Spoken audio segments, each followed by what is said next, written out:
Science and education word में आपका स्वागत है दोस्तों। तो दोस्तों आज हम बात करेंगे कि प्रोटीन क्या होते हैं, प्रोटीन का वर्गीकरण क्या और प्रोटीन कितने प्रकार के होते हैं और कौन से खाद्य पदार्थ में कौन से प्रोटीन मिलते हैं। तो दोस्तों जो प्रोटीन है उस शब्द का सबसे पहले किसने प्रयोग किया, तो प्रोटीन शब्द का सबसे पहले प्रयोग बर्जीलिस ने किया था 1938 में। और प्रोटीन एक ग्रीक भाषा का शब्द है प्रोटियस, उससे लिया गया है और जिसका मतलब होता है अति महत्वपूर्ण। तो प्रोटीन मानव शरीर का जो संरचना पदार्थ ही नहीं है, ये अपने शरीर के सभी कार्यों को संपन्न करने में इसका बहुत अधिक योगदान होता है। यहाँ तक कि अपने शरीर पर जब कोई चोट लग जाती है तो घाव भरने में भी प्रोटीन का बहुत अधिक योगदान होता है। और अपना शरीर का जो लगभग 15% भाग प्रोटीन से बना होता है। कुल मिला के प्रोटीन अपनी शारीरिक मानसिक प्रक्रियाओं में बहुत ही अच्छी भूमिका अदा करता है। तो दोस्तों लेकिन हमें प्रोटीन की संरचनाओं के बारे में पढ़ना पड़ेगा क्योंकि वो एग्जाम के व्यू से बहुत अधिक इम्पोर्टेंट है। तो जो प्रोटीन है वो अमीनो एसिड से मिलके बने होते हैं, यानी अमीनो एसिड पहले पेप्टाइड बनाएंगे और पेप्टाइड चेन मिलके प्रोटीन बनाएगी। ओके, तो अब जो प्रोटीन में अमीनो एसिड से मिलके बनेंगे तो अमीनो एसिड्स क्या, तो यानी अगर कोई एल्काइल ग्रुप में अगर अमीनो और कार्बोक्सिलिक ग्रुप दोनों उसमें है तो वो अमीनो एसिड कहलाएंगे, यानी अमीनो और एसिड। अब दोस्तों इनकी संरचना को हम देख लेते हैं। जैसे देखो ये एल्काइल ग्रुप है, उससे एक कार्बोक्सिलिक एसिड को जुड़ा हुआ और ये अमीनो एसिड या अमीनो ग्रुप जुड़ा हुआ है। अब ये दोनों फ्री है, ये भी फ्री ये भी फ्री, इस वजह से ये उभयधर्मी होता है, यानी ना तो एक क्षार होता है और ना ये अम्ल होता, ना तो क्षार की तरह बिहेव करेगा ना अम्ल की तरह। अब दोस्तों जो प्रोटीन होते हैं उनमें अमीनो एसिड होते हैं, तो अमीनो एसिड में कभी कभी सल्फर ग्रुप भी होता है। तो इस प्रकार एक प्रोटीन में कौन कौन से तत्व होंगे, तो उसमें कार्बन होगा 50 से 55%, ऑक्सीजन होगा 21 से 24%, नाइट्रोजन होगा 13-17%, हाइड्रोजन होगा 7% और सल्फर होगा 0.2 से 0.7%। लेकिन अब इनको हम याद कैसे रखें, मेन वही तो है, तो याद ऐसे रखेंगे COHN, यानी कौन सीधा याद रखो, कौन उतना सल्फर का नहीं आता, ये चार मेन होते हैं इसलिए कौन, इस ट्रिक से इनको याद रख लो। अब प्रोटीन एल विन्यास वाले एल्फा प्रोटीन से मिले होते हैं। एल विन्यास मतलब जैसे ये कोई कार्बन है, इससे इधर R ग्रुप लगा हुआ है, इधर COH का OH लगा हुआ है और ये इसका N लगा हुआ। तो ये देखो लेफ्ट राइट में हो गया, जब भी लेफ्ट राइट में होगा जिसको बोलेंगे L, इसलिए प्रकाशिक सक्रिय होते हैं। अब हम जब अमीनो एसिड की बात कर ही रहे हैं तो अमीनो एसिड दो प्रकार के होते हैं, आवश्यक अमीनो एसिड और अनावश्यक अमीनो एसिड। अनावश्यक मतलब यहाँ ये नहीं कि शरीर के लिए जरूरी नहीं, अब क्यों है वो बताते हैं। तो जो आवश्यक अमीनो एसिड है उनका संश्लेषण हमारा शरीर नहीं करता है, वो अपने को बाहरी खाद्य पदार्थों से लेना पड़ता है, इसीलिए वो आवश्यक है और ये संख्या में 10 होते हैं। आवश्यक अनावश्यक दोनों 20 होते हैं, 10-10 होते हैं, तो 10 तो ये होते हैं। अब ये कौन कौन से होते हैं, ये होते हैं histidine, isoleucine, leucine, lysine, methionine, phenylalanine, threonine, tryptophan और वेलिन। अब इनको याद रख कैसे रखें, उसकी एक ट्रिक है, उसकी ट्रिक है टीवी मील पाथ, यानी टी से ट्राइप्टोफैन, एम से वी से वेलिन, एम से मिथ्योनिन, आई से आइसोन ल्यूसिन, एल से ल्यूसिन, वापिस एल से लाइसिन, पी से फिनाइलएलेनिन, एस से आर्जिनिन, थ से थ्रियोनिन और एस से हिस्टिडीन, यानी टीवी मील पाथ। आवश्यक अमीनो अम्ल का नाम आते हैं, आपको याद आना चाहिए भी टीवी मील पाथ। अब अनावश्यक अमीनो एसिड, अब अनावश्यक अमीनो एसिड वो होते हैं जो अपने शरीर की वृद्धि के लिए तो आवश्यक है लेकिन इनका संश्लेषण भी हमारा शरीर ही कर लेता है, यानी बाह्य खाद्य पदार्थों से इन्हें लेने की जरूरत नहीं है। ये कौन से हैं, एलाइनिन, एलेनिन, एस्परजिनिन, सिस्टिडीन, ग्लूमेटिक अम्ल, ग्लूटामाइन, ग्लाइसिन, प्रोलिन और सेरिन और टायरोसिन। इनको कैसे याद रखें, तो आजा पहले घास काट, आजा पहले घास काट, यानी ऐसे एलेनिन, जिसे ग्लाइसिन, ऐसे एस्परजिनिन, पी से प्रोलिन, वापस जी से ग्लूटामिन, एस से सेरीन, सी से सिस्टीन, वापस एस से एस्पार्टिक एसिड और टी से टायरोसिन। इस ट्रिक से इनको याद रख सकते हैं। आजा पहले घास काट।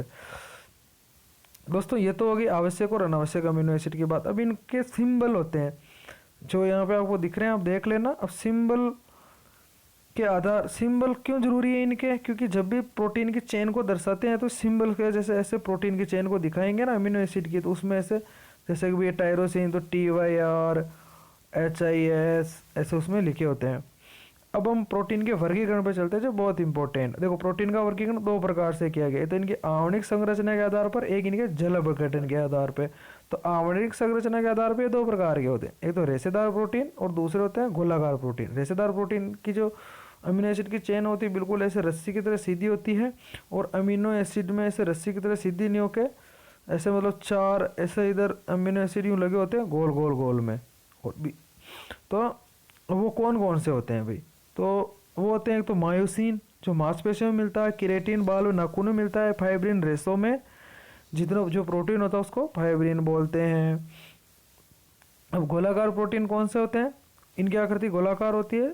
अभी कौन से होते हैं वो पूछते हैं, जैसे एल्बुमिन अंडे में मिलता है, ग्लोबिन हीमोग्लोबिन में, केसिन दूध में, और एंजाइम हार्मोन और जितने भी एंटीबायोटिक होते हैं उन समय में भी गोलाकार प्रोटीन मिलता है।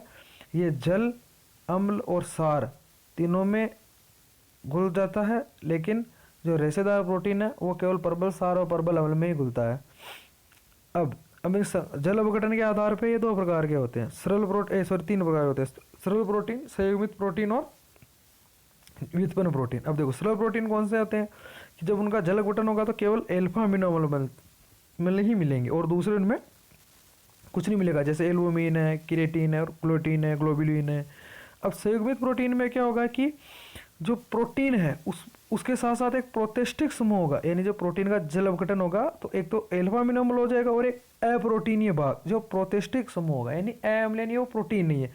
जैसे न्यूक्लियोप्रोटीन जिसमें क्या होगा nucleic acid plus protein, glycoprotein carbohydrate plus protein, phosphoprotein phosphorus plus protein, और हीमोग्लोबिन में ग्लोबिन जो प्रोटीन प्लस आयरन।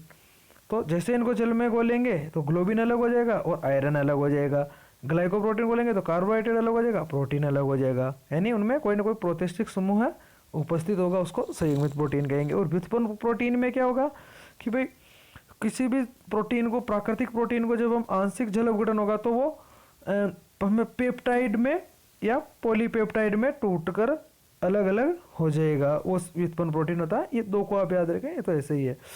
अब प्रोटीन की संरचना के बारे में बहुत पूछते हैं कि प्रोटीन की संरचना क्या होती है। देखो प्रोटीन की तीन प्रकार की संरचना हमारे शरीर में मिलती है। पहली तो होती है प्राथमिक, द्वितीयक और तृतीयक। अब प्राथमिक क्या है, तो आप एक इनमें तीन बंधों को नाम आप रट लो। पहला पेप्टाइड बंध, हमें बता दूंगा पेप्टाइड बंध क्या है, दूसरा हाइड्रोजन बंध, और तीसरा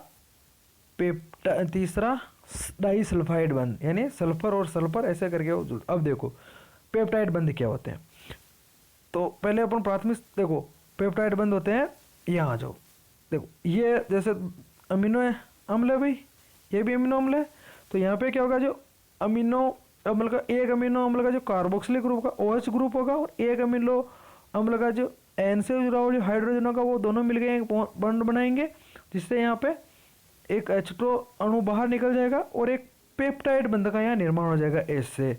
तो प्राथमिक संरचना में केवल पेप्टाइड बंध होते हैं, तो वो तो होगी प्राथमिक संरचना, ठीक है, इसको देख लो, ठीक है। तो सबसे पहले प्राथमिक संरचना खोज किसने की, सेंगर ने की थी, किसमें की, इंसुलिन में। इसमें क्या होता है, केवल अमीनो एसिड होते हैं। अब जो द्वितीयक संरचना में क्या होता है कि भाई जैसे द्वितीयक संरचना में क्या होता है कि भाई ये अमीनो एसिड है, ओके, तो ये मान लो अमीनो एसिड ऐसे करके बना हुआ, तो यहाँ पे जो ये O है और अमीनो एसिड का जो एक और H है, वो दोनों मिलके क्या करेंगे, यहाँ पे हाइड्रोजन बंध का और निर्माण कर लेंगे। यानी द्वितीयक संरचना में क्या कितने बंध होंगे, दो, ऐसे याद रख लो, हाइड्रोजन बंध और पेप्टाइड बंध। अब ये दो प्रकार की संरचना बनाते हैं, कौन कौन सी, पहली तो हेलिक्स संरचना और दूसरी बीटा संरचना। हेलिक्स संरचना क्या होती है, जैसे हेलिक्स संरचना का नाम याद है, आप DNA की संरचना याद कर लो, उसमें क्या होगा कि भाई ऐसे ऐसे मिलके बनेगा, तो यहाँ पर भी अमीनो एसिड, यहाँ पर अमीनो एसिड और बीच में हाइड्रोजन बंद, ऐसे बीच में हाइड्रोजन बंद चलेंगे।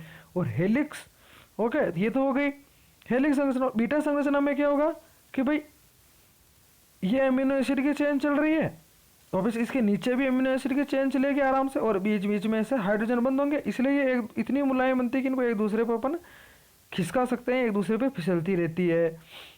ओके, अब तृतीयक संरचना में चलो, उससे पहले देख लो, जैसे ये देखो, ये हेलिक्स संरचना है और ये इसकी बीटा संरचना है।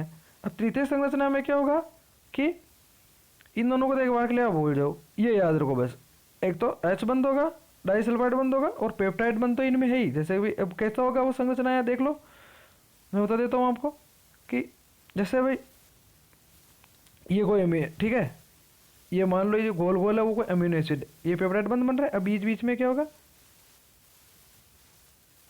बीच बीच में ऐसे उनके हाइड्रोजन बंद होंगे, और फिर क्या होगा, ऐसे यहाँ पे उनके सल्फर बंद होंगे, यानी सल्फर आ जाएगा बीच में। इसलिए तो मैंने कहा मैं सल्फर 2.2 से 0.7% होता है ऐसे। तो तृतीय संरचना में क्या होगा, सल्फर भी बन जाएगा।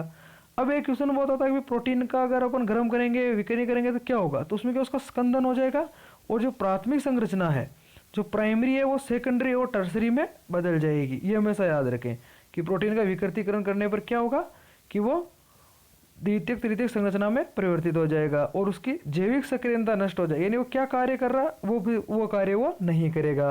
अब कौन कौन से पदार्थों में कौन सा प्रोटीन उपस्थित होता है उसके बारे में चर्चा कर लेते हैं। जो जिन प्रोटीन है वो मक्का में मिलता है, इसलिए मक्का को जेएमएच बोलते हैं। ग्लोबिन ये प्रोटीन अंडे में पाया जाता है। केसिन दूध और दूध से बने जितने भी प्रोडक्ट है उसमें केसिन प्रोटीन पाया जाता है। और ग्लूटेनिल्स ये गेहूं में पाया जाता है, और बहुत सारों को गेहूं के आटे से जो एलर्जी होती है वो इसी ग्लूटेलिन्स के कारण ही होती है। और जो गेहूं के आटे में जो अपन उसको गूंथते हैं, जो लेई बनती है, वो इसी ग्लूटेलिन्स प्रोटीन के कारण ही बनती है, यानी उसमें जो वो क्या बोलते हैं एक लचक है आटे में, वो इसकी वजह से आती है। और प्रोलामीन, जो जितने भी अपने दालें होती है ना, उनमें प्रोलामीन नाम का ही ये अपना प्रोटीन मिलता है। जैसे अपने सोयाबीन है, इसके आगे मैं भी चर्चा करूंगा, इनमें सब में प्रोलामीन प्रोटीन मिलता है, यानी दालों में प्रोलामीन मिलता है। अब फाइब्रिनोजन और थ्रोम्बिन ये अपने रक्त में मिलता है, ये एक रेखीय है, रेशेदार प्रोटीन है। हिस्टोन प्रोटीन और न्यूक्लिक एसिड में मिलता है, इसको न्यूक्लियो प्रोटीन बोलते हैं क्योंकि इसमें प्रोटीन किससे जुड़ा रहता है, न्यूक्लिक एसिड से। और ग्लोबिन, ये आपको पता है हीमोग्लोबिन, ये भी अपने रक्त में मिलता है। और अब दोस्तों यहाँ पे दो टॉपिक के बारे में चला करते थे कि जो सोयाबीन है उसमें 42% तक प्रोलामीन प्रोटीन मिलता है, और एक दाल और होती है लोबिया जिसमें 35% तक मिलता है। लोबिया यानी चंवला बोलते हैं जिसको, और इसको शाकाहारी मांस भी बोलते हैं क्योंकि इसमें बहुत अधिक प्रोटीन होता है। और इनके अलावा अंडे, मांस, चिकन, मटन, इनमें भी प्रोटीन बहुत अधिक मात्रा में मिलता है। अब जो क्लोरेला और स्पोरेला नामक जो हरी शैवाल है, ये अंतरिक्ष यात्री अंतरिक्ष में अपने भोजन के रूप में ले जाते हैं, इसलिए इसको भविष्य का भोजन कहा गया है। और इनमें 63 से लेकर 67% तक प्रोटीन मिलता है। अब दोस्तों प्रोटीन की कमी से हमें कुछ रोग हो जाते हैं, अगर मेरास्मस रोग और क्वाशेकोर रोग, इन रोगों की चर्चा मैंने भोजन तथा मानव स्वास्थ्य नामक वीडियो में दे रखी है, और मैं इस वीडियो का लिंक भी आपको आई बटन में दे दूंगा, आप वहाँ जाके देखें, मैंने वहाँ इसको विस्तृत वर्णन कर रखा है। तो आप इस रोगों की मैंने वहाँ चर्चा की है, आप इसका वीडियो वहाँ देखें, वहाँ मैंने इसके बारे में बहुत कुछ बता रखा है। अब दोस्तों अगर आपको मेरा प्रयास पसंद आया तो मेरे इस चैनल को लाइक करें, और इस वीडियो को अधिक से अधिक शेयर करें। मेरे चैनल को आप सब्सक्राइब कर दें, और मुझे कमेंट बॉक्स में आप क्वेश्चन मिलते हैं, मैं आपको आंसर दे दूंगा। धन्यवाद दोस्तों।